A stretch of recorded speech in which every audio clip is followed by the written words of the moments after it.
Happy Monday, everybody. Welcome to another episode of Find Your Awesome with Awesomepreneurs.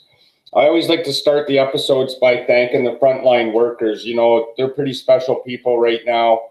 And before this all happened, they were a second thought. We really didn't think about how special they were in our communities, and they've been amazing. So I want to give a big shout out to those people today and just say that we're with everybody with everything going on right now. Now, we have a special guest. I always say we have a special guest because everybody we interview is super special. But I want to welcome Charlene Doak-Gebauer to the podcast today, and she's pretty amazing. So let's say hi to her. How are you, Charlene? I'm just great, thanks. Kyle, thank you for having me. No, thank you so much for being with us today, Charlene. I know you're extremely busy, and I appreciate you taking the time out to spend with us. I want to ask first, before we start, how are you and your family making out through this whole situation? Is everything going okay at home? Everything's fine.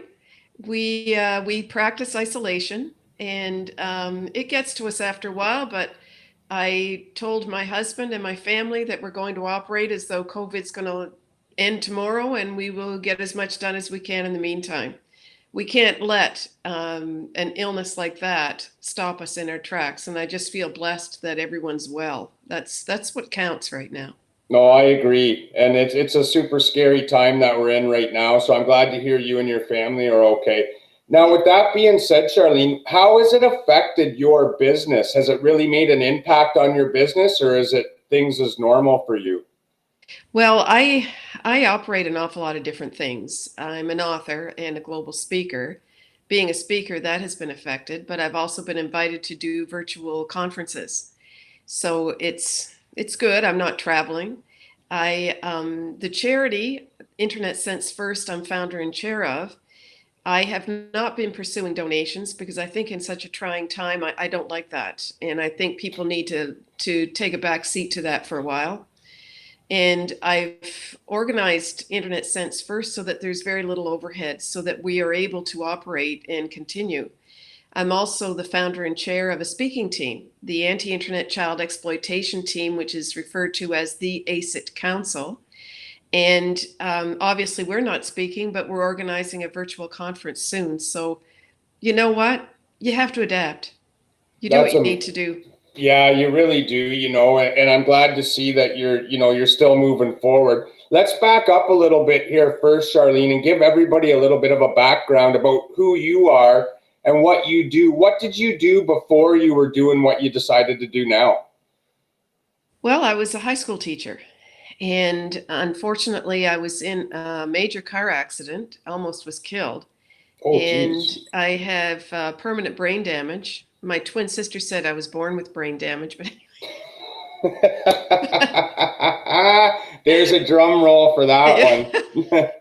I love it. That's awesome. But I have trouble with numbers when I have a headache. And doing marks and things like that, my doctor thought it best that I not teach anymore. And because I was allergic to any medication that was supposed to help me with anxiety, I studied holistic nutrition. So I'm a registered holistic nutritionist as well. And based on experiences in my family, I had a 4-year-old niece who was a victim of internet child exploitation at the age of, well, at the age of 4, and lived her life to its fullest, to the beat of her own drum. A few other things happened that I don't like talking about, but then when she was 22, she was killed by a drunk driver. And nobody can know the devastation my family has been in until they live it. And as a network administrator and computer specialist, I discovered child pornography on a computer I was reimaging. And I realized then in Neon what my poor little niece had gone through, and decided I wanted to do something to change such a negative into a positive, and which is something my parents have said I've always done, which I didn't realize, but I guess I do. And I decided to start the charity in memory of her and in support of all victims. We raise money for victims of internet child exploitation, of which there are thousands. We also educate to eliminate predation because too many parents aren't realizing the magnitude of what is going on. I have developed a theory of digital supervision for online child protection. It comes in three parts: awareness, method, and hope. And the awareness factor is one of the hardest ones because too many people don't want to believe it. In fact, I've written a book. It's called The Internet, Are Children in Charge? And the answer to that question is most children are in charge of the internet in their homes. Too many parents are saying, I really don't know what they're doing. I don't have a clue about the internet. They organize everything. So that our children are in charge of the internet. And that's scary. So that I've developed methods in my book that are very user friendly so that parents can supervise their children directly on the devices. Rules Rules are fine, they don't work. Like, you have to be there as though you're supervising them at a park because the internet is worldwide. So that's, I guess, all about me in a nutshell.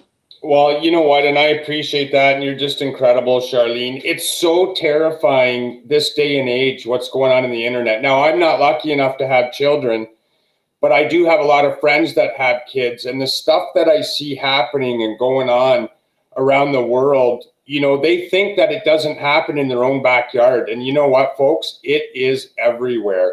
Yeah. Whether you want to believe it or not, we're talking about a little bit of a touchy subject today. And I understand that, but I think it needs to be spoken about. And I think this is one of the most important subjects that we could possibly be talking about right now, because kids right now are locked in their houses, and that's all they're doing is spending time on the internet and being locked into this internet world. What are parents, if you had one tip for parents, just real quick, what would you suggest parents do on how to supervise their children without getting too deep into it? Well, that would be really hard to do. It would be, eh? But Like, I will tell you that the FBI has been warning parents and everyone that they are listening to the chatter among pedophiles. And they're bragging and laughing about how easy it is to find their prey online now because of COVID-19 and isolation. These children are on these devices constantly, and it's become the babysitter. I've heard parents say the screen's a great babysitter. The one thing that I tell everyone is the location of the router in your home. And it's important that it be either in a closet that the parents have the only key to, or that it be in the parental bedroom. And someone that's an environmentalist said, well, what about the electronics in the bedroom? Well, the reason it's there is that you turn it off at night so that your children are not on it constantly all night. And the proximity of the router is key because you're telling your children, we are in charge of the router. You are not in charge. yeah. And it goes on from there. Now, Charlene, before we get on too much further, I really want to make sure that people are able to get a hold of you and be able to contact you. What's your email address? Internetsense.first. Internet sense first. First. Internet sense first. No, internetsense.first. Oh, okay, first, yeah. At Rogers.com.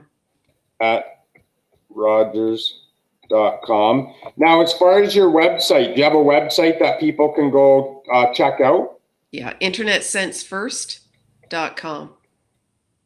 Internetsensefirst.com. Now, I wanted to put this on the ticker at the bottom, folks, because Charlene's always open to speaking to whoever it might be. Let's address that, Charlene. What type of people would benefit from the information that you have to share? And like, who do you share it with around the world? Well, I have been speaking worldwide: Iceland, Europe, India, the United States, Canada. Any group of adults that is interested in protecting children online. And I have spoken at Crime Stoppers. I've spoken for the police. The London police have been recommending people have me speak because they can't keep up with the research that I'm doing. And I also speak to schools, students aged 8 to 12, 12 to 18. And because the students won't listen to their parents, we all know that. We've been kids before. They won't listen to their teacher half the time, and they're scared of the police. When I go in, I've had experience that I don't go into with young children, but they're sharing nudes constantly. And nudes are pictures of themselves naked. And I've had a consultant from high school on my board of directors who said the kids on their cell phones have galleries of nudes. And they don't realize they're in possession of child pornography. And if they are producing it, they can be charged with producing and distributing. And it's unfortunate the minute you use two words together that people do not want to talk about it, they cringe. Child and pornography. We need to get with the program. This is reality. There are principals pulling their hair out about children and the galleries of nudes and the problems it's causing in the schools, the suicides. Children taking pictures, sending them to people, telling them not to share, but within an hour, a school of 1,000 can have one picture with today's apps and digital devices. So these are all things that people need to be aware of. And because the parents own the devices, guess who's in possession of child pornography, whether it's the body of your child or not? I wanted to address this really quick, Charlene. I've had the pleasure of being able to watch you speak in the past, and I've seen your presentation. I want to make it very clear to the crowd that's watching right now. If a parent is paying that phone bill for a child and their child is out taking pictures of themselves, who's responsible for that? Oh, the parent. You never lose your responsibility for a minor. But there are children over the age of 12 being charged with producing and distributing child pornography. Every school, and I mean every school from London to Kitchener to east of Toronto that I've spoken in, the principal has said, we have had students charged with this. And the implications of that are huge. A lot of people think that when you turn 18, your young offender's record is wiped out. It is not. If the police do a search on your name, that record will come up. So that if the parents want to go on a trip to Europe or Florida or someplace like that, you can't cross the border with a criminal record. And in the United States, if you're charged with that, in most states, you're on the sex registry for life. This is how serious this is. And I've even talked to parents, oh, they're just kids, they're playing. When I tell them they're responsible for them, they start going, well, what do we do? And that's why my theory of digital supervision is so important. User-friendly, and everyone can apply it. Wow, Charlene. You know what? I think this is going to open a lot of eyes for a lot of people. And that's why I thought this conversation was so important. So again, I appreciate it. Now, with your book, can you hold your book up again real quick, just so people can see that cover again? Oh, hold on a sec. There we go. Now, what is addressed in that book? Like, how did you lay it out? And how long did that book process take for you to make it come to life? This is my second book. And when I write a book, I'm working on it constantly for 6 months. And I have gone from, I'm a playwright as well. My play is in it about internet safety to emphasize to people that when they read, especially Act 1, that the children share information unknowingly, very innocently, and way too much information. Then I go into the awareness factor and everything that's going on. For example, Thorne in the United States says this type of activity has increased by 10,000% in the last few years. In this book, I have 5,000%. That's how much it has increased. And this book was just published October 2019. So that the awareness factor is important. And then I get into, throughout the book, different types of methods on how to supervise our children online. And I also have an interview with London, Ontario, Canada City Councillor Phil Squire, who is a criminal lawyer and defended child pornographers. His interview is extremely interesting. And where would we find that? Where would we find that interview, Charlene? It's in this book. Oh, it is? Okay, yes, perfect. It is. And I've interviewed a child therapist, a life coach, an OPP officer who has been involved in child pornography investigations, and a child pornography victim and his wife. It's all in this book. I've been told, a lot of people say they can't put it down. One woman said I was fear mongering, and I'm like, I'm sorry, reality check. This is what's real. And the statistics I have in here are all cited and supported through citations. I'm also a registered holistic nutritionist. I overcame trauma through nutrition. And I have a chapter in there on overcoming trauma through nutrition as well. So I've really, I have a lot of interests, obviously, and a lot of certifications, and I've consolidated it all into one little book. Well, it's 335 pages, but it's not, That's phenomenal. Now, again, this is why I wanted to have this conversation. I've always found you fascinating, Charlene. Oh, thank you. You're extremely smart. Um, I think it's got a lot to do with your teaching background and stuff. I just find you, whenever I talk to you, you pull me right in, and it's such an interesting topic, but it is extremely scary, and it seems to be growing more all the time. Like, let's talk about ACET and how that came about and what impact you guys are going to make around the world and the type of people you have involved with ACET.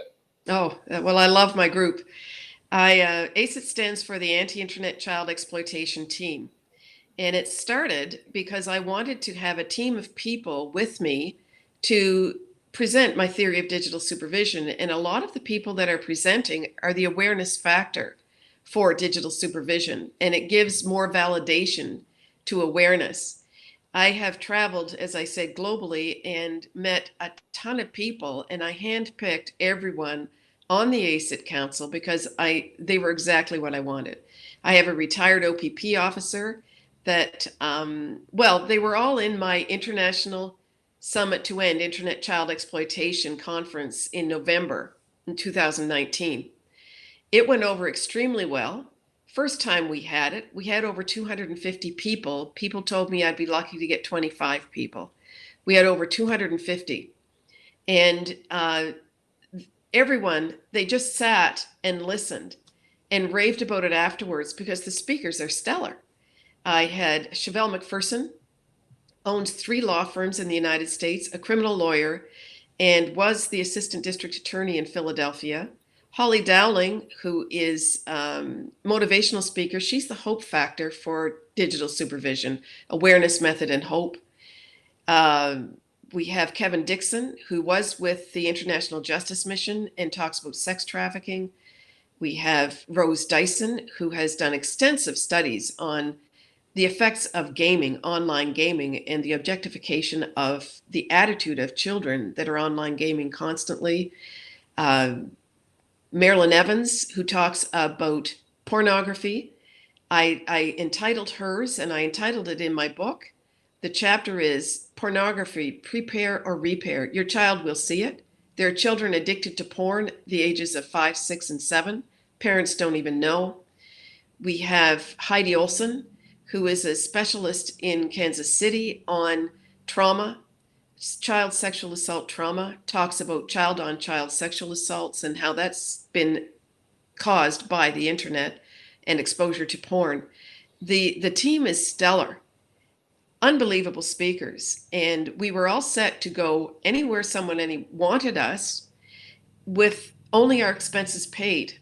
All of the people in the council are as philanthropic as I am, in that we only want our expenses paid, but we want a donation to Internet Sense First for child pornography victims or internet child exploitation victims, or we would want a donation in the country that we're speaking in to a charity that's doing similar work.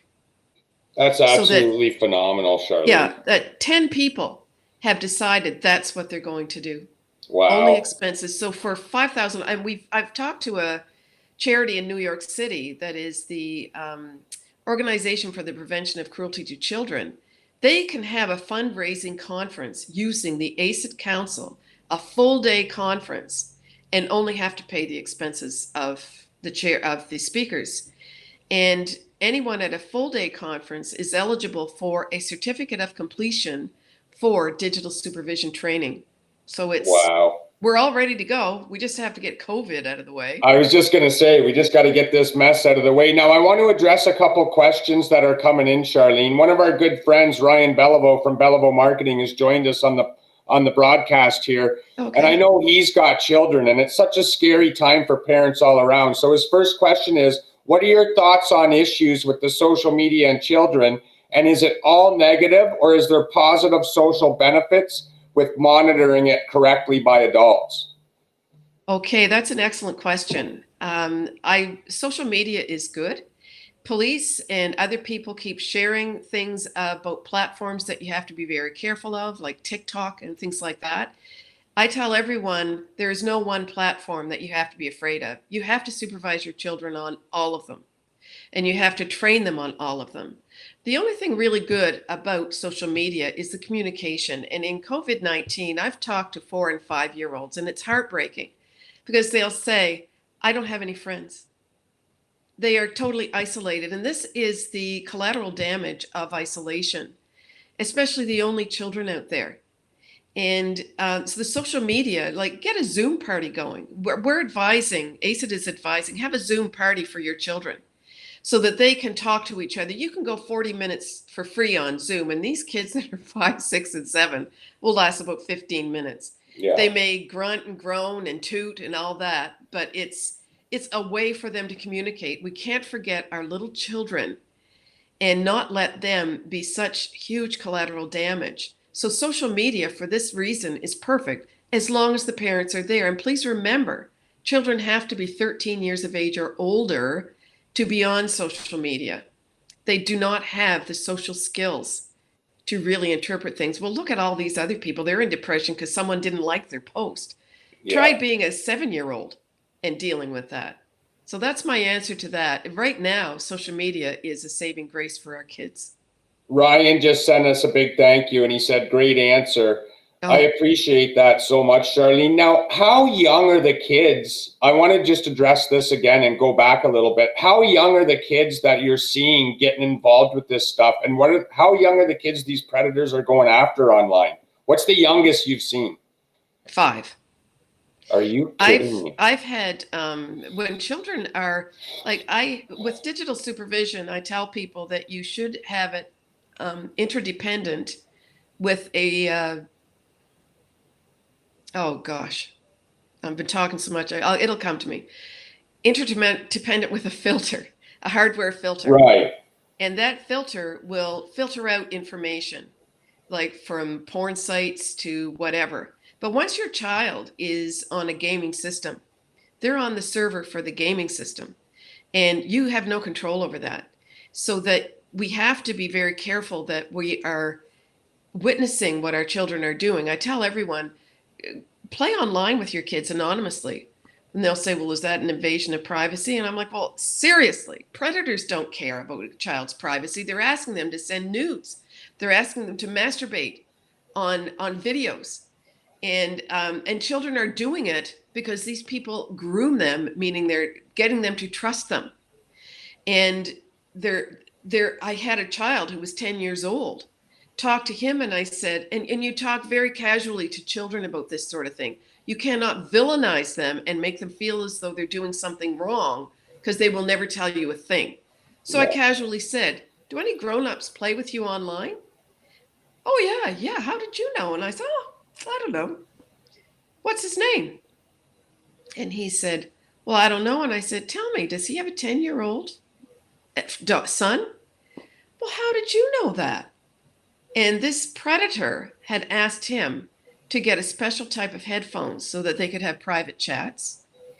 And I knew he had a 10-year-old because they need to have something in common. So they will find out that the child is 10 years old, and they'll say, oh, my son's 10 years old.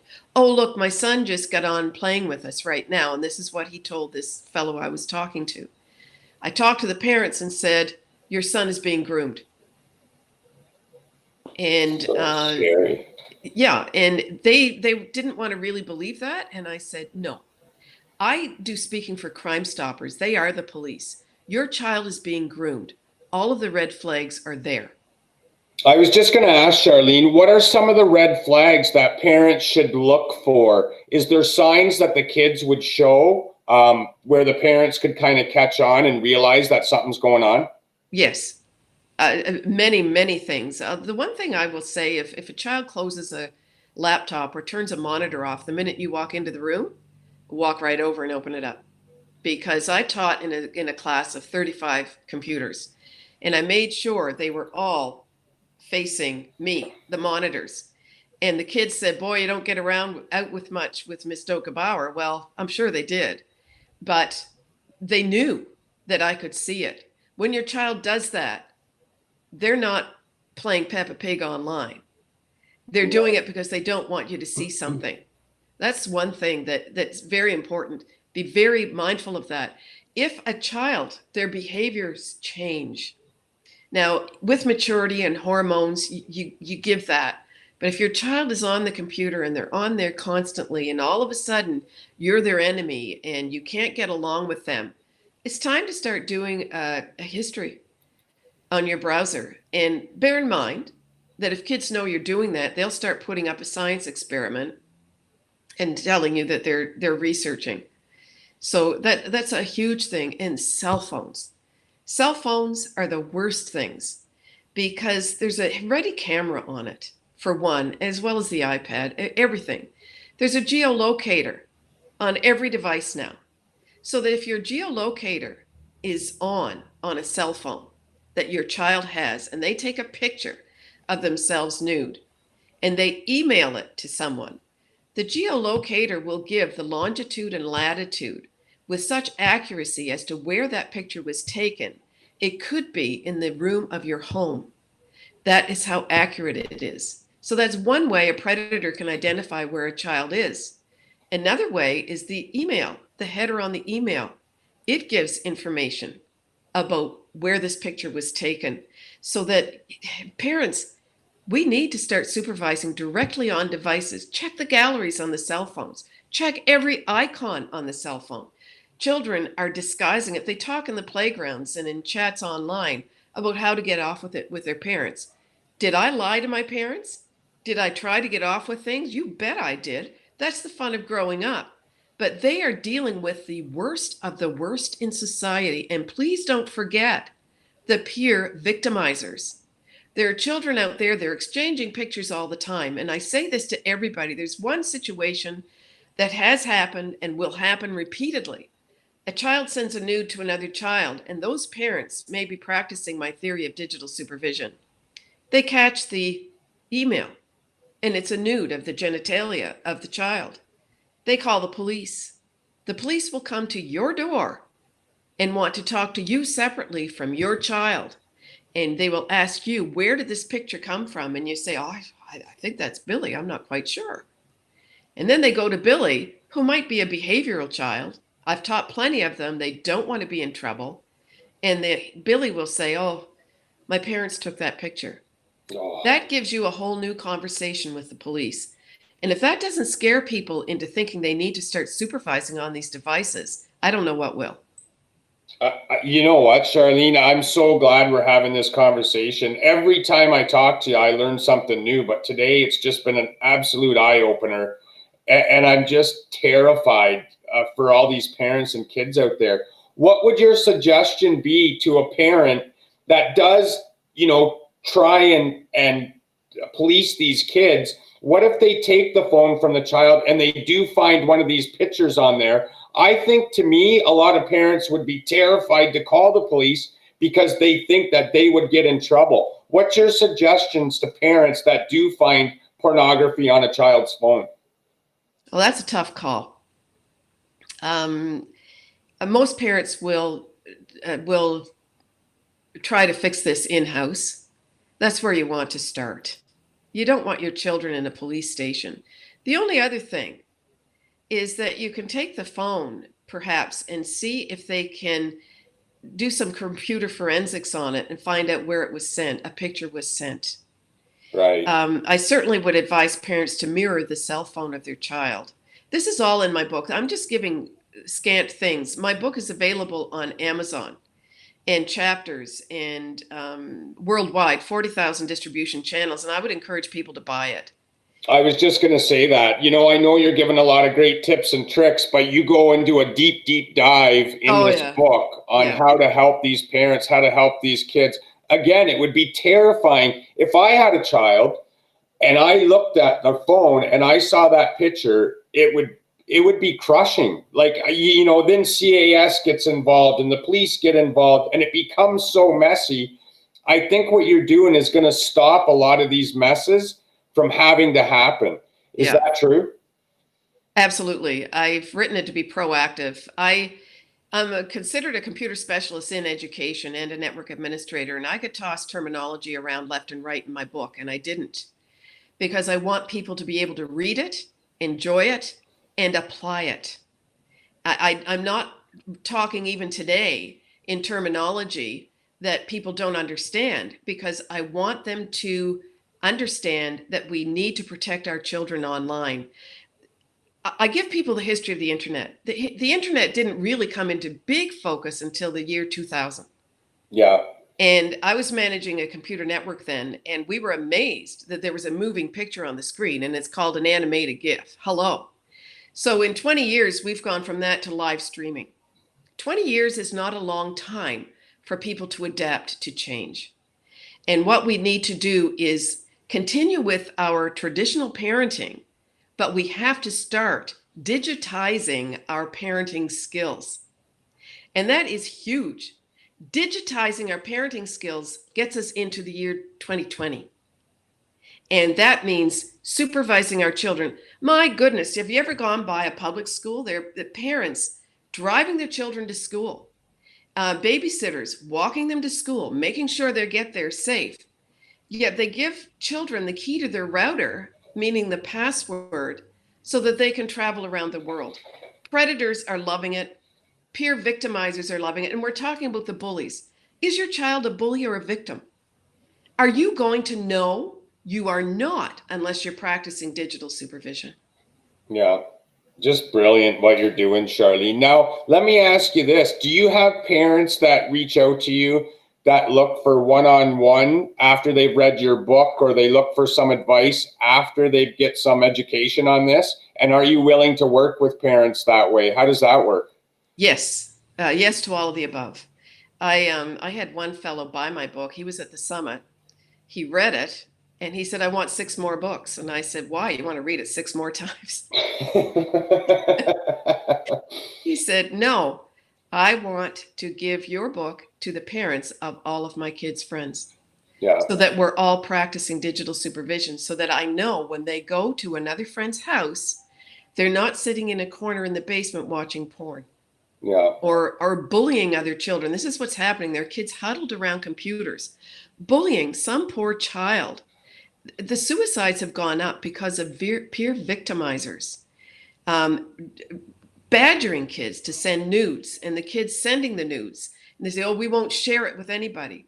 And within an hour, it's around the entire school community or around another community. And this fellow that wanted the 6 books recognized it once he'd been to the summit and he read my book. So that I also have emails from parents. They will say, I found all of this porn on my 6-year-old's browser history. What can I do?" And they were hard on the child. They took away the iPad, which I believe is important. You take away something, but they returned it, and it had just been a birthday gift. But it's important that the parents realize that the minute you see a child has been on pornography, they are going to find it. Yeah. And they're going to be maybe on a Peppa Pig video, and the 6th video might say, "Let's go to the park." The child clicks on it thinking it's Peppa Pig, but it's XXX porn. YouTube is not benign to this problem. In fact, it can be one of the bigger problems. If you look at the people that are working for these companies, it's a handful compared to the billions of people in the world. They're not going to be able to monitor everything. This is why I tell everyone, you cannot depend on the government. You cannot depend on ISPs, internet service providers like Rogers and Bell. You cannot depend on the schools. We have to supervise our children digitally, because it's like looking for a needle in a haystack for the government, and we're in a free enterprise system. And unfortunately, porn is legal. And I have been working on free porn being non-existent on the internet. I was working with the government before COVID came, that we don't want free porn anymore. And the people that would really support that is the porn industry, because they're losing money. Yeah. But it's too accessible for our little children.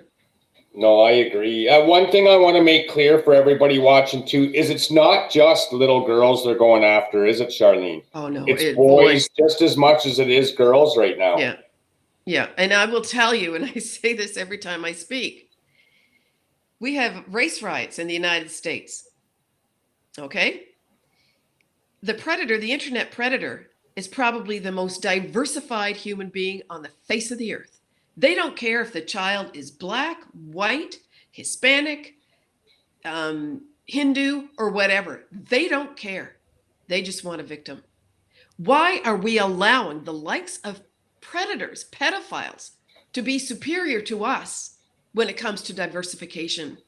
Why are we allowing them to be superior when there are race riots being caused in the United States because people are prejudiced? Yeah. We are really lame allowing that to happen. Wow. That's a deep subject as well, Charlene. And you know what? I want to thank you again today for spending some time with us. I know you're busy, so I want you to get back to your day. But I want to make it very clear again how easy your book is to find. They can find it on all the platforms. Is that true? Well, any Amazon, amazon.ca, amazon.com, amazon.de in Germany. It's 40,000 distribution channels or chapters, but I think it's faster through Amazon, people have told me. So it is, eh? Yeah. And again, all your information's on the ticker at the bottom here, folks. Charlene's email address is there. The website's there. Please, please. This is so important, and it's such an important subject for every single parent out there to be watching this and listening to this and being educated on this. It's a scary world we live in. As we all heard Charlene tell you, there is no discrimination in the world of kids and pornography, and they're all at risk right now, especially in this COVID time. So Charlene, God bless you, and thank you for spending the time with us today. And I can't thank you enough, and we'll see you soon. I can't thank you enough. Thank you, Kyle. Thank you.